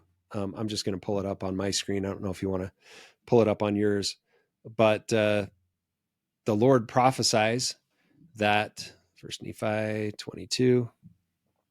And you guys are, I mean, you're all familiar with this. So we talked about the return of the gathering of Israel that we read in section 133. In First Nephi 22, verse 6, it talks about them coming back, and nevertheless they shall be nursed by the Gentiles. And the Lord has lifted up his hand upon the Gentiles and set them up for a standard, and their children have been carried in their arms, and their daughters have been carried upon their shoulders. And so this gathering of Israel happens, and the non-Jews, the Ephraimites, are going to help those 10 tribes receive their covenants. And this is something that let me pull this up. I want to make sure I get the verse right here. Now my scriptures are freezing up. 1 second. Okay. Verse 13 and 14. So after he gathers them together again and brings them out of obscurity, it says in verse 13, the blood of that great and abominable church, which is the whore of all the earth, shall turn upon their own heads. Chris, can you think of some scriptures that talk about heads turning against each other? Yeah, that sounds familiar. Yeah, that's Ezra's eagle, right? The 3 eagle heads stand. The first eagle head dies in its bed. The second eagle head and the third eagle head are left, and the third eagle head kills the second eagle head by the sword, and then it itself falls on the sword. So I'm reading this and I'm like, okay, Nephi is talking about their heads turning against each other. I think he's talking about Ezra's eagle, the sword of their own hands. Yeah. Shall turn upon their own heads, for they shall war among themselves, and the sword of their own hands shall fall upon their own heads. Now that's the third eagle in Ezra's eagle, the third eagle head. It falls upon its own sword. So here's Nephi referring to Ezra's eagle. That's pretty freaking cool. Cool. And they shall be drunken with their own blood. And then verse 14, and every nation which shall war against thee, O house of Israel, shall be turned one against another, and they shall fall into the pit which they dig to ensnare the people of the Lord. And all that fight against Zion shall be destroyed, and the great whore who hath perverted the right ways of the Lord, yea, that great and abominable church shall tumble to the dust, and great shall be the fall of it. And then it goes on and says that the wicked will be burned as stubble and the righteous will be preserved, and all of the promises that we're familiar with from Isaiah, where he just goes over and over again the blessings of those who have covenants with the Lord that will be redeemed and delivered from all of the wrath that's happening. So anyway, that was a pretty cool full circle, I think, from the siege and the pit and all of the bad things that are coming, and we will be delivered as the heads attack themselves and kill each other and fall by their own sword. And what will be left, if you go back and read the rest of Second Esdras, is that those very few people who are left after all of that will enjoy the presence of the Lord. And so we have to have places of refuge. We have to have communities with skills. One of the topics that we were going to talk about, there was this Michael Yon, who I don't know, I guess was former special ops. You know more about him than I do, but he was being interviewed, and he's like, you have to have a community of varied skills where you can provide for yourselves, defend yourselves, and rebuild for yourselves, because all of this is coming down. And, that's what we're doing with Dwelt. We're providing secondary locations. We're providing community. We're providing skills and the ability to be self-sufficient. And so that's why I think the demand for Dwelt is growing quickly, and we will quickly sell out of location number 1, and we'll have to start looking at location number 2 as soon as possible, especially as things get weirder and weirder over the next 3 to 5 years. It's going to get crazy. And I know we have to wrap up. There are a bunch of stuff, like we didn't even get into the protests that much. We didn't even get into I'm not gonna the CIA. Say we don't have to wrap up, but we don't if you don't want to. No, we have to, because Dan has to go. No, I don't. He doesn't. Actually, we got good news during this show that he does not have to. What? I didn't see that. Going. Nice. Okay. Well, we got a few more topics. Should we hop into them? Yeah, you want to go news or Let's the do elites it. bunkers first? Oh, why don't you take us into the elites bunkers? That's Okay, good. let's just Yes. watch some of this for a minute. This is from Alex Jones. Just remember to keep the volume lower. Alex is already loud enough. I should probably turn it way down. Okay, you guys will have to let me know how the volume is because I can't hear. Yeah, good. People like James Cameron has his undersea company. So, anyways, then he goes into talking about how some of them have plans to live on the high sea when things go bad. But I thought that was interesting because, first of all, we've talked about bunkers before, I think, and how that is not a good solution. And then sounds like the globalists, as he calls them, are building their own dwelt locations. You're muted, Mitch. Thanks. Yeah, it reminds me of the book Atlas Shrugged, or Yeah, what's the other kind one? of. Yeah, Atlas Shrugged with Ayn Rand. All of the producers go create their own colony up in the top of the Colorado mountains, right? It's kind of a universal idea. If you have the resources, go do that. Prepare for something that is independent of society, that's self-sustaining. It is interesting that they would go to sea. The one great thing you get from going to sea is distance, but the ocean is a desert. Like, you better have greenhouses on your boat and dirt on your boat, or fish that can produce waste or something like that to put minerals and nutrients into the soil, or the hydroponics. Like, that would be that'd be definitely after a catastrophic collapse. But man, I personally am terrified of the ocean because it is like a massive desert. So I don't know why you would go there first. I hate the ocean. I'm out on that one. I'm not going anywhere near it. I mean, I was a competitive swimmer as a kid. I was a lifeguard. I'm very competent in the water, but the ocean, man, that's a different beast. And those UFOs are coming out of the ocean, so who knows That's what's right. out there waiting for you. Yeah, and they're not decelerating when they break the surface, right? Yeah, Going down into it. It's crazy stuff. So yeah, I mean, if you had all the resources in the world, for sure, you do something like that. Most of us don't have all the resources in the world, and so we're doing something similar, but I think in a much more intelligent way. One of the things that stood out to me, so we drove out to the eclipse and we went through West Texas, and West Texas is massive, right? You're driving for hours and hours between Albuquerque and Amarillo. And I mean, it's just massive. But we noticed that we would drive through these small towns. A couple of times we took detours through small towns, and a lot of these small towns are disappearing as corporate ranching and corporate farming has kind of taken over. There's no need for a town. You just farm, thousands of acres of land, and then move those animals to a center of processing, or same thing with harvests of grain or whatever. And so there's no longer a need for the town. You get your fuel shipped into these corporate farms, you get your fertilizer shipped in. So your workers, that you've got cafeterias on these farms, so they don't need to go into town. So all of these towns have dried up. I spent a number of years.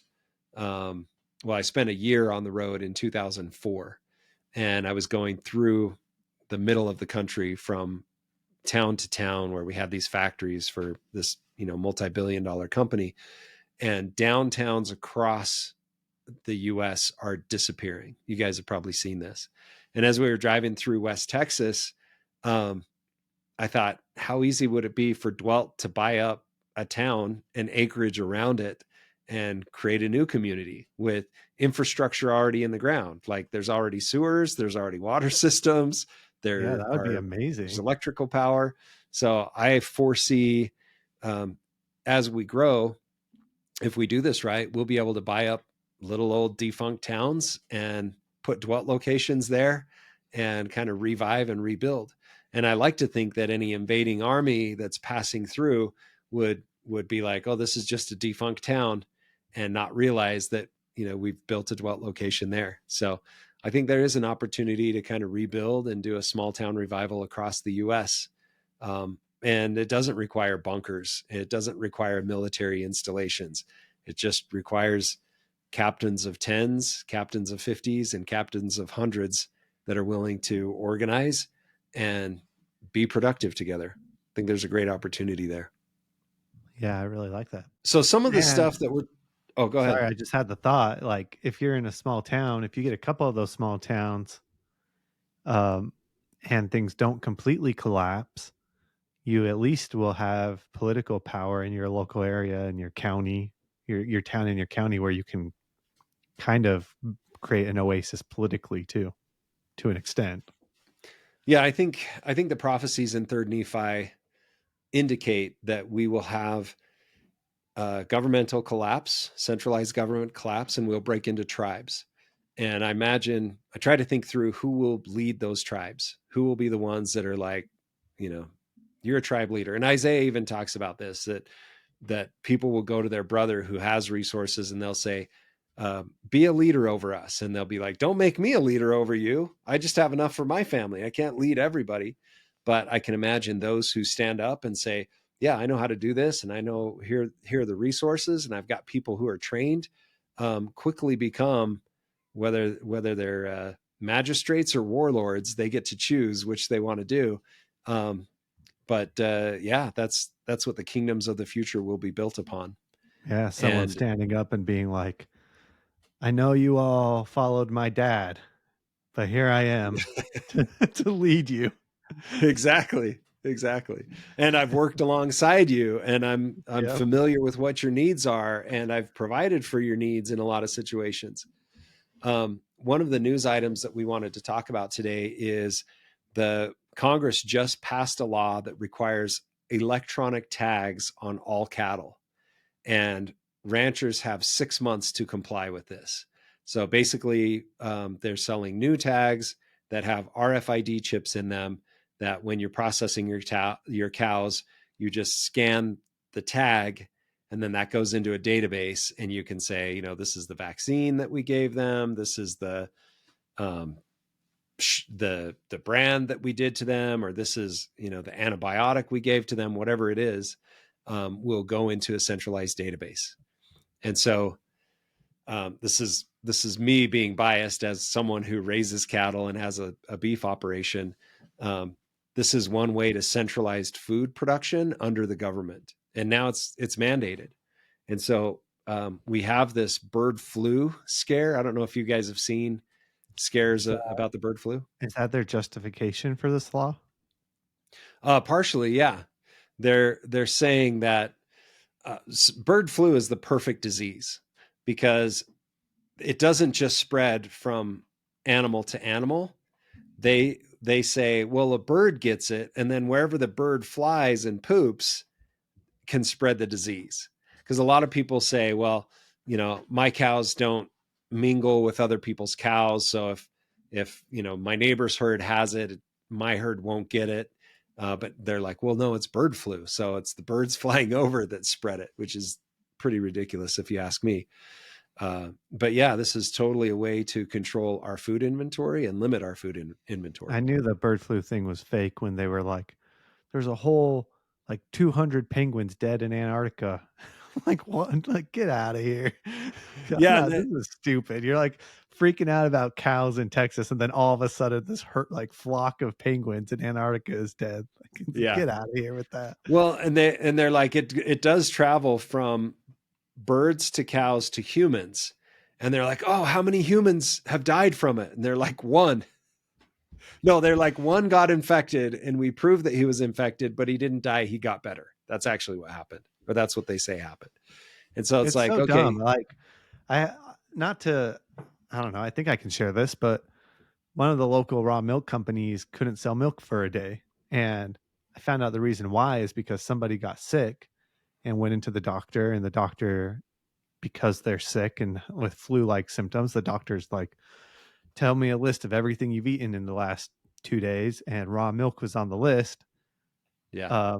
So the health department comes in, they test the milk. There's nothing wrong with it, but in order to comply with the health department, now they require them to not sell milk for a period of time just to make sure that everything's okay, when there's no evidence at all that the milk actually made this person sick. They just Yeah. happened to drink milk and got sick. Like, so it's so Yeah. silly, the things they do with the food supply. Well, I had that experience last year when I died for a minute. It's because I got salmonella, and the health department called me 2 times a day, every day from the day I got home from the hospital. And it was an unknown number, so I just declined it. And then eventually I was like, okay, to get them to stop, I'm going to call them back. And they had me go through my receipts of every place I had eaten in the past 2 weeks. I went on a business trip to California, and they're like, okay, we need the name of the place, the address of the place. We need to know what you ate there. And fortunately, I had a bunch of DoorDash on there, so I could tell them. But I was like, this is pretty invasive, you know. And the person that I spoke with, she said, well, we keep a database here locally, but there's a nationwide database. So if something, you know, whoever caused this, we can track it down because other people will have reports of this, and we can shut down their operation. And you know, I get safety and controls and stuff like that, but man, the control over the food supply, this is, you know, we talk about all sorts of, you know, Luciferian stuff and child abductions and abuse and all that kind of stuff. I think this conversation is more likely to get us canceled than any of that stuff. If we're talking about, you know, governmental interference in the food supply or control of the food supply.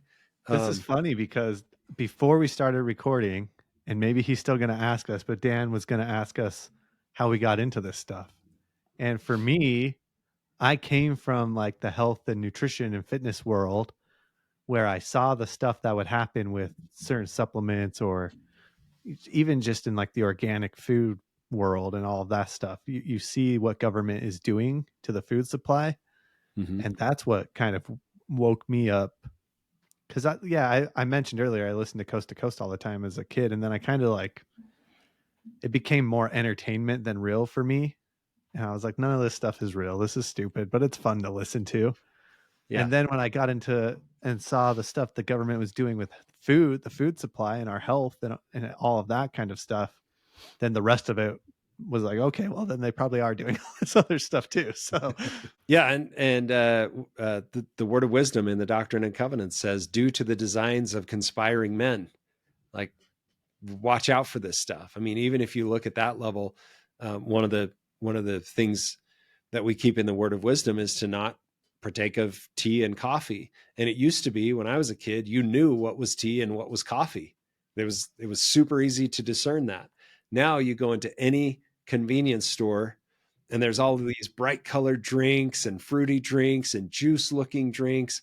I remember getting BAI, BAI, the drink BAI.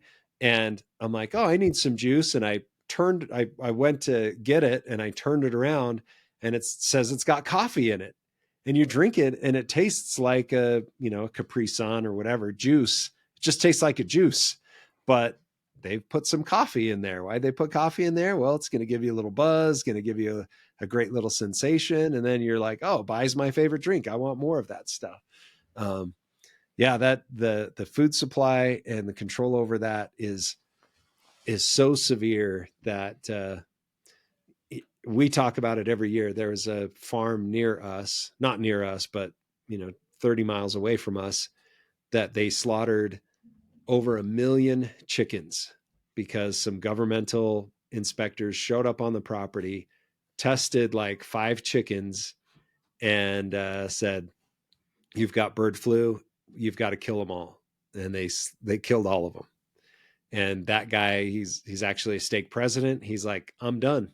I can't operate anymore. They just killed my whole farm. And I don't know if he sold his land or what, but he's like, I can't operate anymore. They've killed me.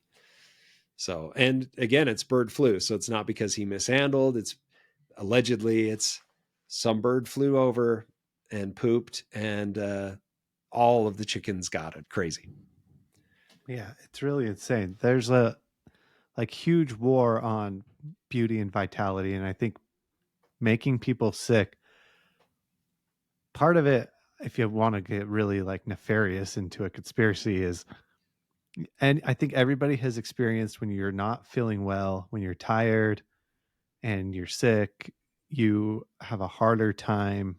A lot of people, I think, have a harder time feeling the spirit because they're like down. Yeah. Like they don't feel good. And so you don't feel good things and you start to get bitter and angry and whatever. And I think that's part of why they want to make people like just chronically sick. I still think it's funny that I went into the emergency room again last week to get some stitches in my finger, and I think I said this on the podcast last week, but they were shocked. Like, you don't take any prescription medicines? I'm like, no, Yeah. no, because Yeah. everybody is now. And I'm not hating on people who are. I'm just saying that they have made the whole population very sick. This is one of the reasons why I like RFK Jr., because he's like, at least on that issue, he's really, really good. So Yeah, he's doing what he's supposed to do and divide the vote from Trump, right? yeah, I don't know. And Biden, I guess. Yeah. Well, you've got if he's dividing the vote from Trump and from Biden, he's doing what he's supposed to do. It was interesting to see the protests this week, where you've got one group that is pro-Palestine, and they're so mad that the U.S. is involved in Israel, and so they're chanting "F Joe Biden," and then you got a bunch of counter protesters who are like Trump fans who are like, "Yeah, we agree with this," and they're like joining together, chanting I saw some like "F Joe leftist Biden." reporter repost that video and said Trump is going to win in a landslide. Yeah, which is I wish all the prophecies. I wish Ezra Ziegel wasn't happening, because man, I would love to see it. Really, really love to see it. Yeah, that'll be interesting to see a year from now. Not even a year from now. Less than a year from now, what happens on the inauguration date, because so many people are convinced that there won't be an inauguration next year. And if there is, man, there will be millions of confused people. That's for sure. We talked about the food supply. There are a couple of other things that, if you can control people's food supply, if you can control their monetary supply, if you can control their communications, which we know the NSA data center and Facebook data center and Google data centers, all here in Utah. The Patriot Act opened up, the floodgates for the government to track all of that stuff. One thing that is in the news these days is transportation, with the second Boeing whistleblower dies suddenly this week. So he's 45 years old, always healthy. He gets a cold that lands him in the hospital with respiratory issues. They put him on a ventilator or respirator, and he dies, like from perfectly healthy to dead within a few days. I have a friend who got in a car crash, and they put the breathing tube down his throat to keep him alive. And he said when he woke up and could feel the breathing tube in his throat, he's like, I could see why people give up once they're put on a respirator, because it's so painful. It's so foreign. It's so uncomfortable. So many people come out of their coma, and that's the first thing they do is grab that tube and yank it out of their throat. But yeah, I mean, pretty crazy. You got one Boeing whistleblower that shot himself in his car, and the other Boeing whistleblower that dies suddenly and mysteriously from sickness. I think I sent this to at least you, Mitch, but someone sent me a message that was pretty interesting related to Ezra Ziegel, about how there's a lot of talk about Boeing airplanes and all the problems they're having all of a sudden, and that Trump's plane is a Boeing airplane. Oh yeah, that's right. Just interesting. Well, and speaking of Trump, you got the CIA. So James O'Keefe just did an interview with somebody. Well, I don't know if it was James O'Keefe. I think the community that he's been getting interviews from has kind of gotten wise to who he is. But basically, a woman. Yeah, they set up Tinder dates or something like that and connect with these people who are high ups, and they lure them in, and they get them to start talking. And these people will talk just to impress their date. It's crazy. And this guy started talking, and he basically said that because of the FISA process, because with a FISA warrant, you can investigate the person you're investigating and like 3 levels deep from that person to see who they're connected with. And so the confession allegedly of this person was that the CIA has been spying on Trump ever since he was just a candidate for president, and throughout his presidency. And then they even said they withheld information from Trump for key strategic decisions because they didn't want him to have all of the information. And anyway, this is all caught on film. And the guy has now been terminated. He was a contractor for the CIA. And Matt Gaetz issued an inquiry saying, I can't remember the committee. It's anyway, some oversight committee has been, he's said, hey, you guys need to start an inquiry on this. And anyway, it's certainly Gaetz. What's that? I just said I love Matt Gaetz. He's like the one who always takes these things up. Yeah, he's a good character in it's the whole crazy. play. And the guy said that he specifically mentions Mike Pompeo, which I thought was that's interesting right. because Tucker just a week and a half ago on Joe Rogan specifically calls out Mike Pompeo as evil and sabotaging Trump's presidency. So it's just an interesting connection there. Yeah, and with something like that, you're like, okay, was this all planned? Like Tucker mentions Mike Pompeo, and then you got the second witness. It's like, yeah, it was Mike Pompeo. I mean, it's kind of weird. It's definitely not impossible that Tucker had seen those tapes already by then. So yeah, who knows? I thought did you see Trump's response today? No, I didn't see that. James O'Keefe released it. It was a video of Trump talking about it. And it was very confusing because Trump, like the whole video is the CIA's been spying on you this whole time. They withheld stuff from you in your presidency while you were president. And Trump's response was, it sounds like this guy was sharing stuff he shouldn't have shared. I hope he gets fired. I was like, what, dude? That's what you got out of this? Well, there's something there with Trump because, even the JFK stuff, remember Trump was like, we're going to release the JFK reports and everybody's going to see it. And then that didn't get released. And then I can't remember who it was. It was, I think it was Judge, I can't remember his name, but he was being interviewed and he asked Trump about it and was like, maybe it was Judge Napolitano, whatever his name is. He's like, yeah, I asked Trump about it. And Trump said, if you saw what I saw, you wouldn't have released it either. And so it's like, okay, even the worst case scenario, if it was the CIA, George Bush Sr. Takes out JFK, why wouldn't that get released? Yeah, that's what I always thought too. I'm like, that's not enough. Enough people already believe that that's the case. Yeah. There's got to be something more to it. And then there's the allegation that Jackie was one that pulled the trigger at least once. Have you seen that video? Yeah, I've seen that. Yeah. Yeah. And, we probably shouldn't get into all of that, but there is something interesting about, again, Isaiah 7 and 8 and 65 years. So in Isaiah 7, Isaiah tells the king, hey, within 65 years, Ephraim will not be a people. And we've already talked about this before. JFK plus 65 years. So it was 1963 when JFK was murdered. 65 years added to that is 2028, which a lot of last days studies guys put 2028 as a key date for when things start to get really bad. Like right now, they're not so bad. And right now we're still building temples and we still have missionaries out.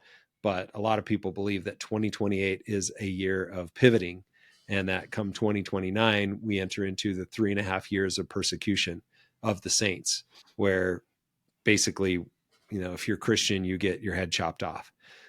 There is some interesting stuff in Helaman chapter 6. The chief judge is murdered. Caesorum is murdered. And 65 years after that, the Savior returns.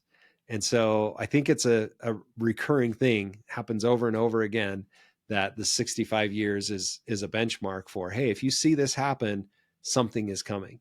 And my goal with Dwelt is that we get as many Dwelt locations up and running between now and 2028, because if that is a hinge point, a time of change in, the government collapsing or the economy collapsing or whatever it is, not that we have that long, I want literally hundreds of families already prepared to have places to go to, maybe even thousands of families to have places to go to for safety and be in a position to help other people as well as themselves get through the challenging times that are ahead. And I think after that comes the end of the times of the Gentiles. People, and I did this for years, I speculated, because it's been prophesied that when the end of the time of the Gentiles comes in, the Lord will preach his own sermons.